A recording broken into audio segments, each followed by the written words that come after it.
এই মাঝখান দিয়ে এই যে তোমার ভেগাস নাম আসছে, তারপর কমন ক্যাভিটি আর্টারি, তারপর এই যে তোমার কি নাম তোমার ভেগাস নাম যাচ্ছে কোথায় যাচ্ছে এখন তা তোমার সার্ভাইকাল অনেকগুলো ব্রাঞ্চ গেছে, সার্ভাইকাল অনেক ব্রাঞ্চ গেছে না, যে ব্রাঞ্চগুলো মনে করো যে ল্যারিংসে সাপ্লাই দিচ্ছে, তারপরে ভোকাল কর্ডে তোমার ওই মিউকোসা, তোমার আমাদের যে ফ্যারি ল্যারিংসের যে মিউকোসা ল্যারিংসও সাপ্লাই দিচ্ছে, এই জায়গায় সাপ্লাই দিচ্ছে, ফ্যারিংস দিচ্ছে। এখন গেছে কোথায় হার্টে গেছে, এখন কোথায় গেছে হার্টে যাচ্ছে। এই যে এটা কি ফ্যারেঞ্জিয়াল ব্লাড সাপ্লাই, এটা হলো একটা হলো তোমার অরিকুলার ব্রাঞ্চ, এটা কি অরিকুলার ব্রাঞ্চ যেটা কানে গেছে, আর এটা কি ফ্যারেঞ্জিয়াল ব্রাঞ্চ। তারপরে কি হয়েছে তোমার এটা এই ল্যারিংসে গেছে, তাই তো। আচ্ছা সব আগায় যাই, কারণ আমরা একটু আমাদের এখানে দেখো এই যে এটা কি ল্যারিঞ্জিয়াল ব্রাঞ্চ। এবার আসো যে এইটা কি ব্রাঞ্চ বলো তো, recurrent laryngeal branch, recurrent laryngeal branch. এই রিকারেন্ট ল্যারিঞ্জিয়াল ব্রাঞ্চ কিন্তু ওই যে আমাদের গলা যে মিউকাস নিঃসরণ হয় ভিতরের যে আমাদের ল্যারিংসের মধ্যে যে মিউকাস মেমব্রেনে মিউকাস নিঃসরণ কি হচ্ছে এর সাথে সম্পর্ক আছে, এইটা কিন্তু কন্ট্রোল করে। এবার আসো দেখো হার্টের মধ্যে একটা ব্রাঞ্চ আছে কার্ডিয়াক ব্রাঞ্চ।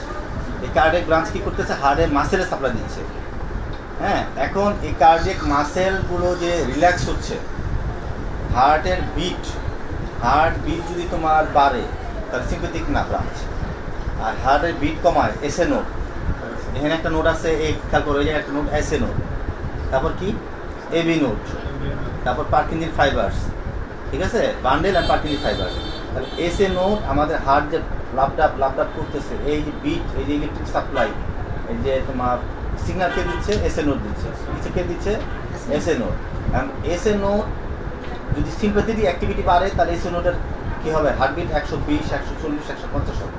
আর যদি এটা কমে তাহলে প্যারাসিম্প্যাথেটিক ভেগাস নার্ভ যদি অ্যাক্টিভ হয় তাহলে এসএ নোডের অ্যাক্টিভিটি কমে যাবে, কমে কত হবে হার্টে 100 নিচে হবে। তাহলে এই হার্টের বিট কমাতে গেলে কে করবে এসএ নোড। এসএ নোডের কে নিয়ন্ত্রণ করবে, কমাবে কে ভেগাস নার্ভ। ভেগাস কোন ফাইবার প্যারাসিম্প্যাথেটিক, কোন ফাইবার ভেগাস নার্ভের ম্যাক্সিমাম ফাংশনটা হচ্ছে প্যারাসিম্প্যাথেটিক, কি প্যারাসিম্প্যাথেটিক। তাহলে হার্টের এই মাসেলকে নিয়ন্ত্রণ করতেছে প্যারাসিম্প্যাথেটিক, কে করতেছে প্যারাসিম্প্যাথেটিক। আচ্ছা এবার দেখো এই যে তোমার ভেগাস নার্ভ সাবক্লাভিয়ান ভেনের সাথে গিয়ে কোথায় ঢুকতেছে আমাদের এই আর্চ অফ দ্য অ্যাওর্টা দিয়ে কোথায় ঢুকতেছে থোরাক্সে ঢুকতেছে। কিভাবে থোরাসিক ইনলেট কারে বলে, এটাকে থোরাসিক ইনলেট বলে, মানে হলো যেমন গলায় কলার বোনটাকে বলে থোরাসিক ইনলেট, আর ডায়াফ্রামকে বলতে ওরা পিছন দিয়ে ঢুকতেছে, বুঝছো, ঢুকে পোস্টেরিয়র মেডিস্টেনাম কাকে বলে, হার্ট আছে, হার্টটাকে যদি আমরা ধরো এটা একটা হার্ট, তাহলে হার্টটাকে ধরতে হবে মিডল মেডিস্টেনাম, মিডল মিডল মেডিস্টেনাম।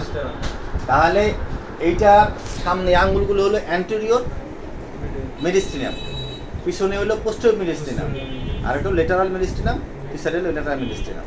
তাহলে এই পোস্টেরিয়র মেডিস্টেনাম কে যাবে, ভেগাস নার্ভ যাবে, কোথায় যাবে পোস্টেরিয়র মেডিস্টেনাম। বুকের এই অংশটাকে কি বলে, মাঝখান জায়গাটাকে বলে মেডিস্টেনাম, আর মাঝখানটা হার্ট যেটা আছে বলে মিডল মেডিস্টেনাম।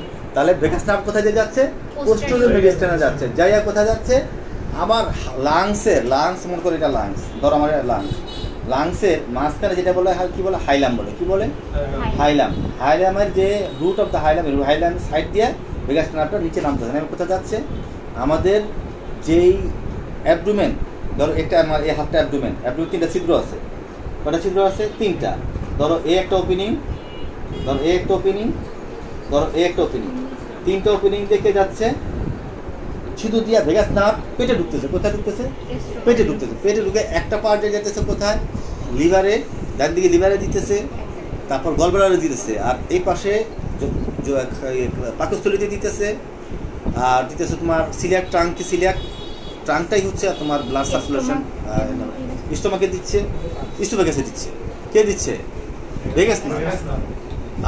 হার্টে তো আগে দিয়ে আসছে, হার্টে কোথায় দিচ্ছে থোরাক্সে দিচ্ছে, আর এখানে অ্যাবডোমেনে কে দিচ্ছে ভেগাস নার্ভ, কোথায় দিচ্ছে এইসবগুলো। এছাড়া ওমান্টাম স্মল ইন্টেস্টাইন মেসেন্টারিকে দিতেছে, হ্যাঁ মেসেন্টারিক ওমান্টাম এগুলো কে দিচ্ছে ভেগাস নার্ভ দিচ্ছি। আসলে আমরা এখানে একটু ক্লিয়ার বুঝতে পারবো।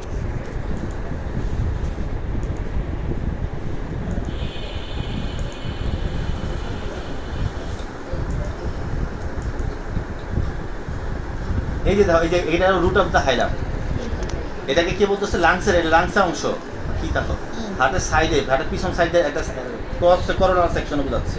আর এটা কে, এটা কি, এটা তোমার ভেগাস নার্ভ, তাই তো, পিছন দিয়ে যাচ্ছে এটা। তাহলে এই অংশটা পোস্টেরিয়র মেডিস্ট্রিনাম, এটা হচ্ছে মিডল মেডিস্ট্রিনাম, এটা হচ্ছে অ্যান্টেরিয়র মেডিস্ট্রিনাম। আসো নাকি লাগা? আচ্ছা, এই যে ঢুকতেছে কোথায় তোমার, এটা আর্চ অফ দ্য, ওটা কি, এটা আর্চ অফ দ্য ট্রাঙ্ক, এটা কি সিলেট ট্রাঙ্ক। তাহলে এই যে লেফট সাইডে স্টোমাকে সাপ্লাই দিচ্ছে ভেগাস নার্ভ, বুঝছো? এই যে তোমার এই স্মল ইন্টেস্টাইনে দিচ্ছে, আর এদিকে লিভারে দিচ্ছে, গলব্লাডারে দিচ্ছে, ঠিক আছে? এখন এই যে ইস্যুটায় কে আছে, ভেগাস নার্ভ। তাহলে ভেগাস নার্ভের যদি তোমার সাপ্লাই যদি সমস্যা হয়, যদি প্রবলেম হয়, যেমন এখানে দেখো, এই যে দেখো, এই যে একটা ফোলা, এই যে সম্ভবত এটা কি নার্ভ, ইউনিলেটারাল লিশন। আচ্ছা, এখানে এই নার্ভটার সমস্যা, এই সাইডের সমস্যার কারণে রাইট সাইড, তাহলে এটা প্যারালাইসিস হয়ে গেছে গলায় দেখো, এবং এই উবুলাটা বাম দিকে চলে গেছে কি নার্ভের কারণে, ভেগাস নার্ভের কারণে, এই রাইট সাইডের প্রবলেমের কারণে। আর সবটা সামনে যাই, ভোকাল কর্ড,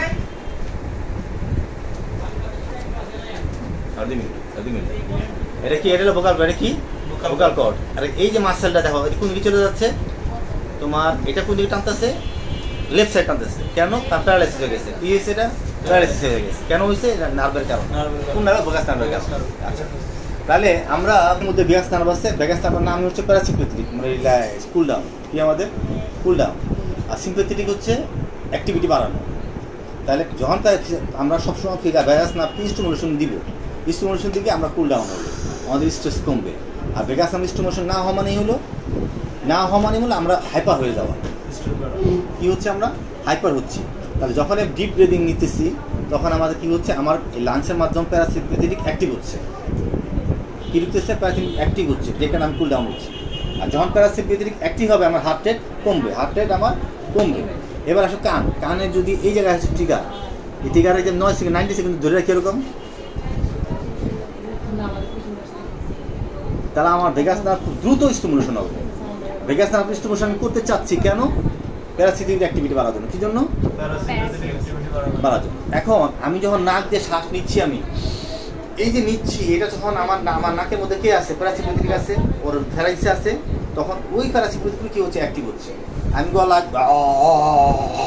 করতেছি, কেমন কি, গলার মধ্যে কে আছে, প্যারাসিম্প্যাথেটিক নার্ভ আছে, তাহলে প্যারাসিম্প্যাথেটিক নার্ভের কিছু অ্যাক্টিভিটি হওয়ার কারণে কি হইতেছে, প্যারাসিম্প্যাথেটিক আমার কি করতেছে, আমার ভেগাস নার্ভের মাধ্যমে প্যারাসিম্প্যাথেটিক মধ্যে রিল্যাক্স হচ্ছে, কি হচ্ছে, আমি রিল্যাক্স হচ্ছি। এবার আসলে গান গানাচ্ছি, ও আমরা বিভিন্ন শব্দ করতেছি, ফোনোসিস করতেছি, ভোকাল কর্ডে যে আমরা শব্দ করি না, আমরা আমার নাকদের কথা বলি, তার মানে কি, ভেগাস নার্ভকে কি করতেছি, আমি স্টিমুলেশন দিতেছি। এবার আসলে আমাদের লাঞ্চের কথা বললাম, এবার আসলে আমাদের পেটের, যখন আমি পেটের অ্যাবডোমিনাল ডিপ ব্রিদিং করবো, তখন আমার পেটের মধ্যে কি আছে, ভেগাস নার্ভ আছে। এই ভেগাস নার্ভের কারণে, ভেগাস নার্ভে যদি বললাম আমরা সিলিয়াম ট্রাঙ্ক, তারপর ওমেন্টাম, তোমার এই মেসেন্টারি, এর মধ্যে যখন ভেগাস নার্ভ যখন গেল, তখন ভেগাস নার্ভ স্টিমুলেশন হইলো। এর ফলে কি হইলো, আমি রিল্যাক্স হইলাম, প্যারাসিম্প্যাথেটিক আমরা স্টিমুলেশন হইলো। আর ভেগাস নার্ভ যখনই আমি বাই ফিডব্যাক দিব, তখন আলটিমেটলি আমার কী হবে, আমার ব্রেনের যে আমার অ্যামাগডালা কী হবে, রিকারেন্ট, আমার কী হবে, ও সুস্থ হবে। কারণ আমরা জানি নিউরোপ্লাস্টিসিটির মাধ্যমে আমাদের অনেক ব্রেনের টিস্যুগুলো নিউরোপ্লাস্টিসিটি হয়, আমরা গত ক্লাসে জানছি।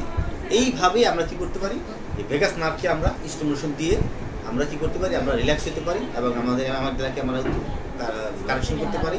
সেই সাথেও আমরা ভেগাস নার্ভের কত প্রবলেমের কারণে কত রোগী যে সৃষ্টি হইতে পারে, সেই সম্পর্কে আমরা কি করলাম, একটা কম বেশি ধারণা আমরা পেলাম।